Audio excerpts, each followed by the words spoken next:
People Who Help, A Kid's Guide to Community Heroes by Rachelle Kreisman with illustrations by Tim Haggerty. Chapter 1. Community Life. Did you know that you are part of a community? A community is a place where people live, work, and play. It is made up of neighborhoods. Those neighborhoods are made up of families. 3 kinds of communities are urban, suburban, and rural. Urban areas are cities with tall buildings and many people. Suburban areas are near cities. People often live in houses and small apartments. Rural areas have fewer people and more land. Farms are often found there. Think about your community. Do you live in an urban, suburban, or rural place? Communities can be large cities or small towns. People in a community have many kinds of jobs. Some people work to help others. They are community helpers. They include police officers, firefighters, and doctors, just to name a few. Would you like to learn more? Keep reading to get the scoop on jobs that helpers do. Here's a joke. What runs through neighborhoods but does not move? Roads. Police officers. Police officers protect people and their property. The officers make sure people follow laws. Laws are rules made by the government to keep order. Each police officer has a certain area to patrol. The officer checks the area to make sure it is safe. Most officers travel in police cars. The cars have flashing lights and sirens. They alert people that police are coming. Flashing lights and sirens tell people help is on the way. Police officers are quick to arrive during an emergency. How do they know where to go? People call 911. The operator contacts the officers to tell them the details. Was there a car accident? Police race to the scene. They talk to people and study the accident. Officers try to figure out what happened. If anyone was hurt, the officers can perform first aid. A police officer inspects an accident. Fun fact, officers may also patrol areas by motorcycle, bicycle, boat, helicopter, and snowmobile. Some officers even ride horses.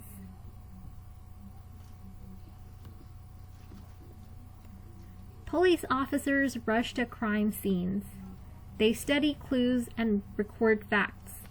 If they catch a criminal, officers can arrest that person. Is someone trying to rob a business or steal a car? Police officers are on their way. Some officers control traffic. They make sure people are driving safely. Is someone driving too fast? An officer can pull the driver over. Then the officer may give that person a speeding ticket. Did you know? Not all police officers use cars with lights. In many places, officers even get around on a 2-wheeled personnel scooter called Segway. Each day for a police officer is different. Anything can happen. One day, an officer may have to control a large crowd. Another day, he or she may need to stop a fight or help a lost child. To be a police officer, you must be fit and strong. Officers must be able to defend themselves and others. They may also have to chase after criminals to put handcuffs on them. Whatever the day brings, police officers are ready. Here's a joke. What did the jacket say to the police officer? I don't know. Don't worry, I've got you covered. Makes total sense. This image shows that in many communities, police officers use bikes to patrol. Firefighters. You hear sirens and see flashing lights. That's not a police car, though. It's a fire truck. Cars move over as firefighters speed to an emergency. Firefighters are trained to put out fires. They also rescue people and animals. Firefighters help in other ways too. They treat sick and injured people by giving them first aid. When disasters strike, firefighters are called to the scene. They work to save people in danger.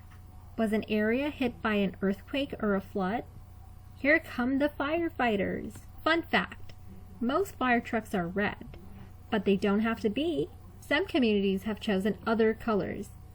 Their trucks come in yellow, orange, green, blue, black, and purple. Cool. Firefighters have a dangerous job. To stay safe, they wear special gear. It protects them from heat, flames, and smoke. The gear includes a helmet, a jacket, gloves, pants, and boots. Firefighters also wear a mask and a breathing tank. Some firefighters stay overnight at a fire station.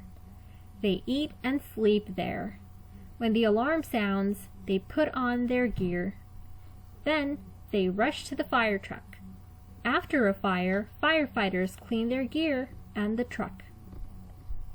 Here's the firefighter's helmet, breathing tank, jacket, gloves, mask, pants, and boots. Did you know? Gear worn by firefighters is heavy. It can weigh more than 60 pounds. That is about the weight of 7 gallons of water. What do firefighters do when they're not fighting fires? They learn new skills and take part in practice drills. They check the equipment to make sure it is in working order. Firefighters exercise to keep active. And that's not all. Firefighters also visit schools to teach fire safety. They want kids to know what to do in case of a fire and how to prevent fires. Try this. Every family needs a fire escape plan. Walk through your home and find 2 ways out of each room. Those ways can be doors or windows. Choose a place outside where everyone can meet. Draw a picture of the plan and talk about it with your family. Then practice the plan together to make sure you are prepared. In the event of a fire, get out quickly and stay out.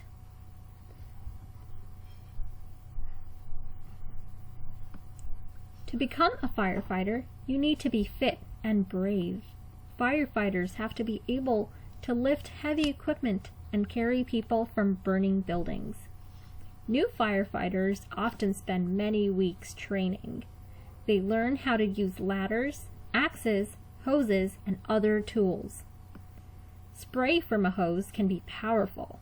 It may take several people to aim the spray in the right direction. Firefighters practice working together as a team. Chapter 4. Doctors and Nurses. Doctors and nurses help people stay healthy. When you go for a checkup, you may see a nurse first. He or she may check your height and weight. The nurse might also measure your blood pressure. That shows how hard your heart is working to pump blood. Then the doctor will examine you. If you are sick or hurt, the doctor will try to help you get well again. He or she may give you an order for medicine. Did you know most nurses wear uniforms called scrubs? Scrubs are comfortable and easy to keep clean from germs. Many different kinds of doctors help people. A pediatrician is a doctor who treats kids. Do you have an ear infection? You may need to see an ENT. that is ear, nose, and throat doctor. Do cats make you sneeze? Achoo! An allergist, that is an allergy doctor, may be able to help you. Not every doctor sees patients. Another kind of doctor studies x-rays and other scans. He or she gives the results to a patient's doctor. X-rays help doctors see inside the body. Doctors and nurses use many kinds of tools. A stethoscope lets them listen to your heart and lungs. An otoscope gives a look into your ears and nose. A rubber hammer is another tool. It checks your reflexes. The doctor will often tap your knee with it. Your leg should kick up on its own. Nurses and doctors have many tools to help keep you healthy. Are you interested in being a doctor or a nurse? You must be curious and like science. Doctors go to school for a long time. After college, they go to medical school for 4 years. Then they spend several years training. Nurses often go to college for 4 years. Doctors and nurses never stop learning. They take classes throughout their careers. They learn new ways to help patients stay healthy. Here's a joke. Why did the teddy bear go to the doctor? Because it was feeling stuffed up. Makes perfect sense. Stuffy, stuffed up. Chapter 5. Dentists and Hygienists. Say cheese. Healthy teeth give you a great smile. Dentists and hygienists help people take care of their teeth. Let me try this again. Dentists and hygienists help people take care of their teeth. During a checkup, you will often see the hygienist first. He or she will clean your teeth. A hygienist wears rubber gloves, a face mask, and scrubs. That helps keep germs from spreading. Dentists wear gloves and face masks too. They may also wear scrubs or lab coats.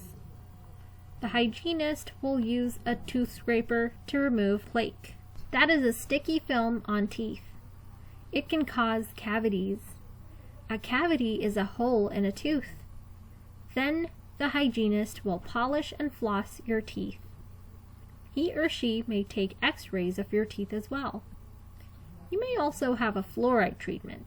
Fluoride is a mineral. It helps prevent cavities. You often get to pick a flavor. Bubblegum or cherry, please. Here's a joke. What time should you go to the dentist? At cleaning time?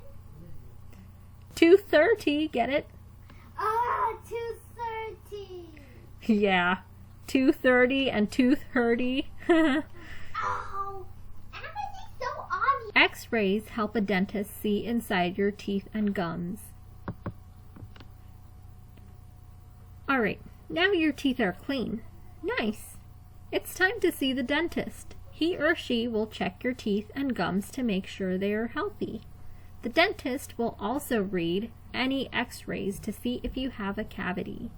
If you have a cavity, the dentist will fix it. But you will most likely have to come back another day. At that time, the dentist will give you a tiny shot to numb the area. Then, he or she will clean and fill the cavity. Now you are good to go. Try this. Brush your teeth at least twice a day to prevent cavities. Not so fast though. Cleaning your teeth takes time. Set a timer for 2 to 3 minutes to get the job done right. Did you hear that? Yeah. Okay, you better remember. Some dentists have special training. Are your teeth crooked? You may need to see an orthodontist. That kind of dentist works to make teeth straight. Other dentists treat gum problems and perform surgery. How do you become a dentist or hygienist? You must like science and learning. After college, most dentists go to school for 4 more years. A dentist who wants special training will go to school longer. Hygienists often go to college for 2 years. Chapter 6. Trash collectors. Trash collectors help keep our communities clean. They often work in pairs. One person drives a garbage truck. The other person rides on the back. He or she lifts the trash and dumps it into the truck. If the truck has a lift, the worker attaches it to the trash container. The driver operates the lift to pick up the trash and empty it. Some garbage trucks have a robotic arm. One person drives and operates the arm. It lifts the trash container and empties it. Then, the arm places the container back on the ground. Here's a fun fact. Americans throw out more than 200 million tons of trash each year. Most cars weigh about a half ton, or 1,000 pounds. So, that's a lot of trash. Yeah, I wonder how many. What does it take to be a trash collector? You must like being outdoors and not mind getting dirty. You need to be strong so you can lift heavy objects. Lastly, only early birds need apply. Most trash pickup starts early in the morning. To stay safe, trash collectors wear work gloves and boots. They also wear bright-colored clothing. That makes it easy for other drivers to see them. Did you know most trash is taken to a landfill? That is a place where trash is buried. Materials to be recycled are taken to a recycling center. There, the items are sorted and loaded onto a truck. They are taken to factories that use recycled materials to make new products. Chapter 7. Crossing guards. How do you get to and from school? Some boys and girls walk. Crossing guards help those kids cross streets safely. The guard wears a bright-colored vest. He or she stands near a crosswalk. Some streets have a light that shows when to walk. The guard waits for the light and tells the kids when to cross. The crossing guard can control traffic too. He or she holds up a stop sign and walks into the street. All drivers must come to a stop. The kids can now cross safely. What happens if a driver does not stop? The crossing guard can write down the driver's license plate number. Then, the guard can tell school officials and the police. Being a crossing guard is a part-time job, but it is an important one. In order to keep kids safe, crossing guards must be able to make good decisions. They need to pay careful attention to the kids, traffic lights, and drivers. Here's a joke. Why did the chicken cross the road? To get to the other side. The crossing guard said it was safe. It's because the crossing guard said it was safe. Chapter 8. Thank you, helpers. Wow, community helpers do so many different jobs, from police officer to crossing guard. Each helper plays a big role. How do you know? Just imagine if there were no helpers. Without dentists, people could lose their teeth. Yikes! Without trash collectors, we could have very messy and stinky neighborhoods. No doctors or nurses to keep us healthy? No firefighters to put out fires? You get the idea. A community without helpers would be a terrible place indeed. The next time you meet a community helper, think about all the work they do. You could even say, "Thank you for your help." When you grow up, you might want to be a community helper too. And that they do from the beginning. Try this. Each community has many kinds of helpers. Can you name any other helpers in your community? Here are 2 hints to get started. Who delivers your mail? Who teaches you new things?